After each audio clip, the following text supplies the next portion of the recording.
नमस्कार, मैं doctor Shilpa Yadav, assistant professor botany, government Dungar college Bikaner.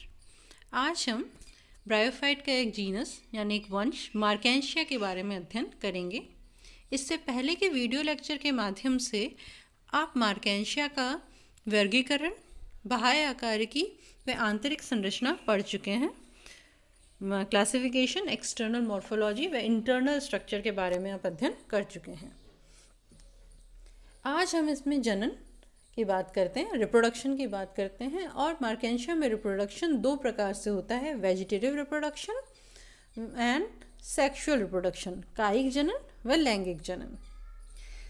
पहला जो है वो प्रकार है कायिक जनन, और कायिक जनन यहाँ पर तीन प्रकार से होता है। पहला, by progressive death and decay of the older part of thallus, thallus की प्रगामी मृत्यु व गलन से। सरल सी बात है, जो परिपक्व थैलस होगा वो गलेगा या उसकी डेथ होएगी।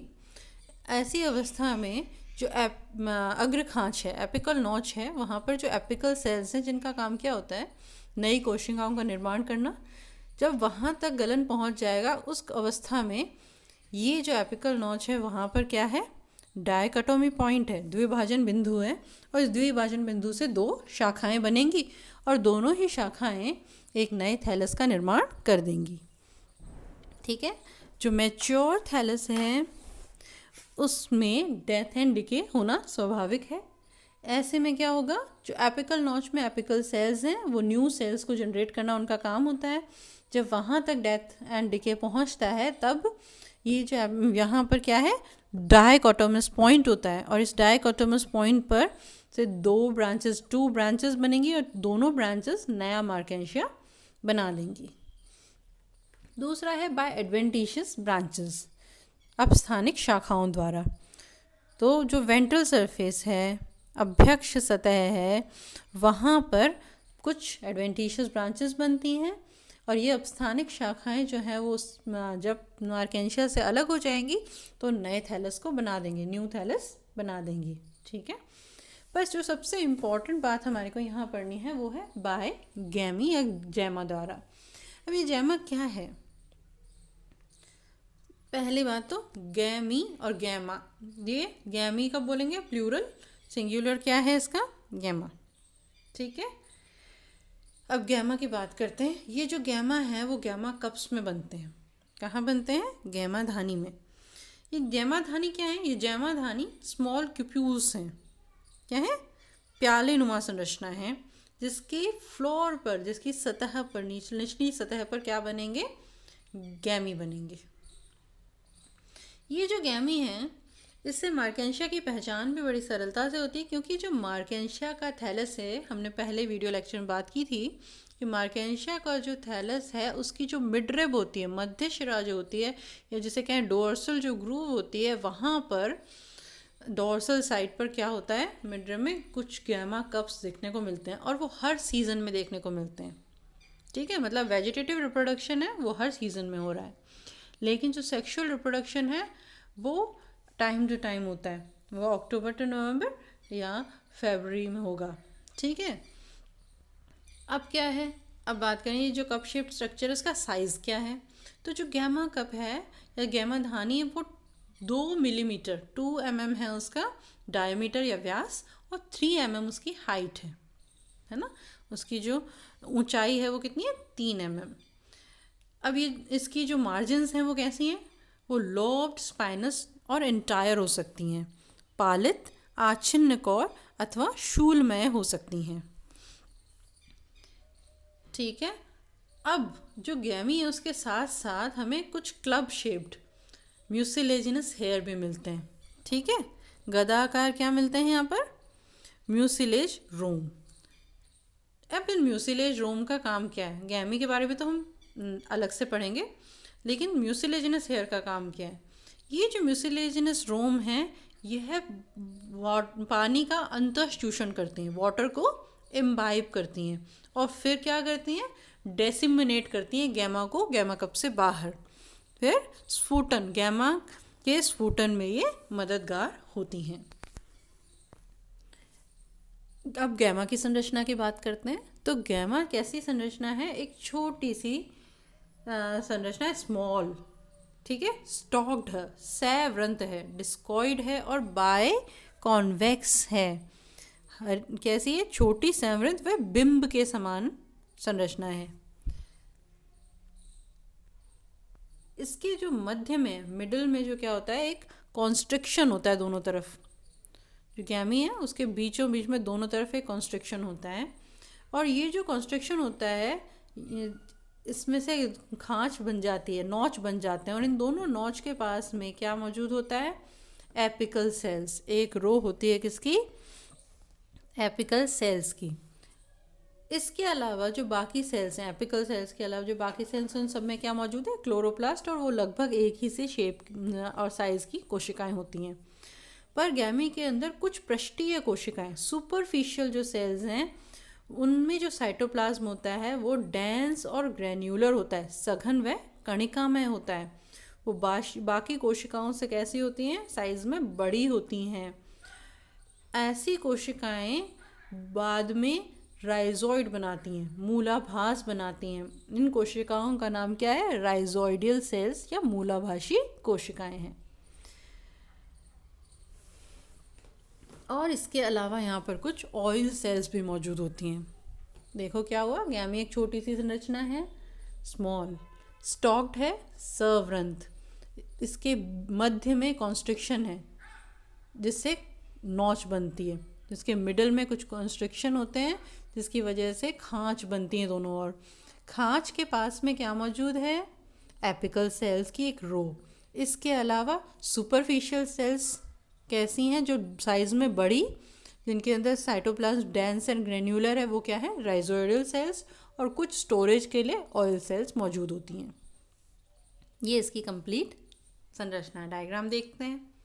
सबसे पहला डायग्राम है गैमा कप का। एक कप शेप्ड स्ट्रक्चर है थैलस की मिड रिब पे, मार्जिन इसकी फ्रिंज्ड है, और इसके अंदर क्या मौजूद है? गैमा। अब इसका टीएस देखो तो देखिए ये कप शेप्ड स्ट्रक्चर बना, इसके बीच में जो कॉन्स्ट्रिक्टेड स्ट्रक्चर आपको दिख रहा है वो है गैमी, और जो क्लब शेप्ड छोटी छोटी संरचनाएं जिनका इन्होंने नाम नहीं दे रखा वो है म्यूसिलेजिनस हेयर। आप डायग्राम बनाते वक्त ज़रूर इसको लेबल करें, म्यूसिलेजिनस हेयर या म्यूसिलेजिनस रोम।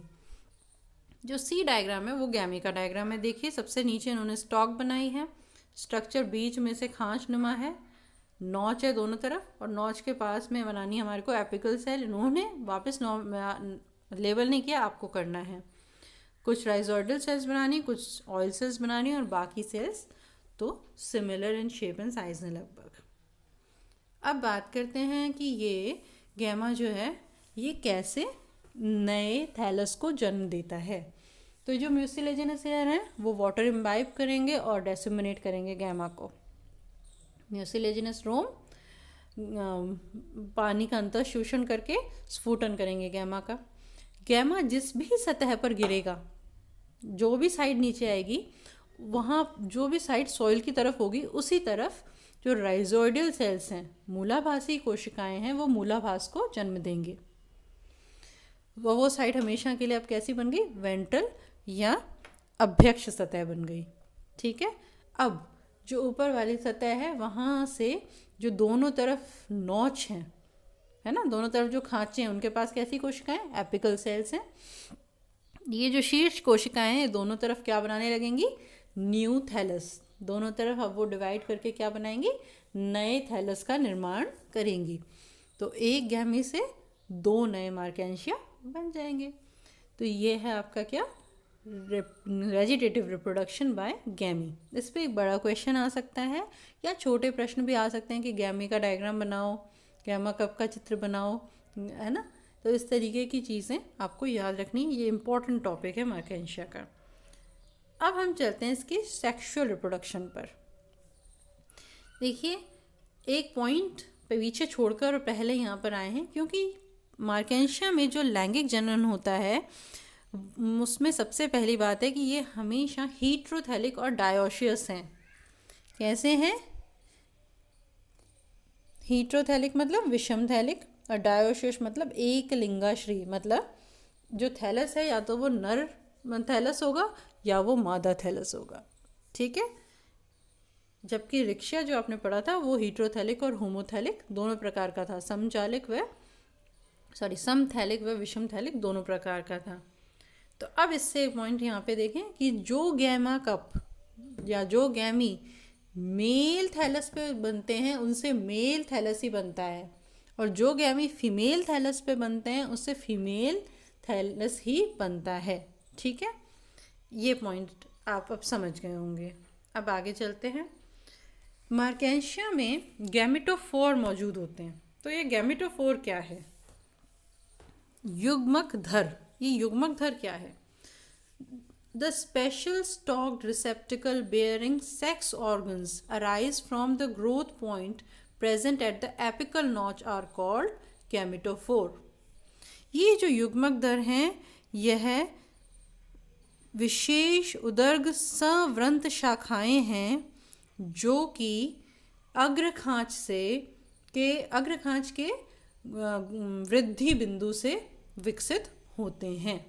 ठीक है, अब वृद्धि बिंदु से ये विकसित हो रहे हैं, इसका मतलब जैसे ही वहाँ पर गैमेटोफोर बनेगा वैसे ही थैलस की जो ग्रोथ है वो रुक जाएगी। ठीक है, युग्मक धर कहाँ पे से बन रहे हैं? अग्रखांच के जो वृद्धि बिंदु है वहाँ से बन रहे हैं। तो अब वृद्धि तो इसकी होगी, गैमेटोफोर की होगी, तो थैलस है उसका जो डेवलपमेंट है या थैलस की जो आगे ग्रोथ है वो क्या हो गई? अब यहाँ पे स्टैग्नेंट हो गया, वो रुक गई है। ठीक है, अब ये गैमेटोफोर क्या है? युग्मक दर क्या है? एक्सटेंशन ऑफ वेजिटेटिव थैलस है। क्या है? Extension of vegetative thallus. Vegetative thallus बनना बंद हो गया है, अब ये ग्रो हो रहा है, लेकिन ये रिसेप्टिकल जो बन रहा है यहाँ पर, ये शाखा बन रही है, ये शाखा बिल्कुल वही सारे इंटरनल स्ट्रक्चर के साथ होती है, उसी आंतरिक संरचना के साथ होती है जो कि हमारे थैलस का होता है। ठीक है, इस पे एयर चैम्बर्स, एयर पोर्स और राइजोइड्स वगैरह सब मौजूद होते हैं। ठीक है, अब एंथ्रीडियोफोर किसको कहेंगे? पुंधानी धर किसे कहेंगे? ऐसा गैमेटोफोर या ऐसा रिसेप्टिकल जिसपे एंथ्रीडिया लग रहे हैं, जिसपे पुंधानी लग रही है, वो युग्मक धर क्या कहलाएगा? एंथ्रीडियोफोर, पुंधानी धर। और जिसपे आर्किगोनिया लग रही है, जिसपे स्त्रीधानी लग रही है, उसे कहेंगे आर्किगोनियोफोर या कार्पोसिफेलम, स्त्रीधानी धर। कुछ अवस्थाओं में एंड्रोगाइनोफोर भी देखने को मिलता है हमारे को, और एंड्रोगाइनोफोर या पूर्ण स्त्रीधानी धर का क्या मतलब होता है? ऐसी रिसेप्टिकल जिसपे एंथ्रीडिया और आर्किगोनिया दोनों बने। ठीक है, ऐसी शाखा जिसके ऊपर पुंधानी और स्त्रीधानी दोनों लगे, उन्हें हम क्या कहेंगे? पूर्ण स्त्रीधानी धर, एंड्रोगाइनोफोर। ये मार्केंशिया पॉलीमॉर्फा और मार्केंशिया पामेटा में देखने को मिलता है। धन्यवाद।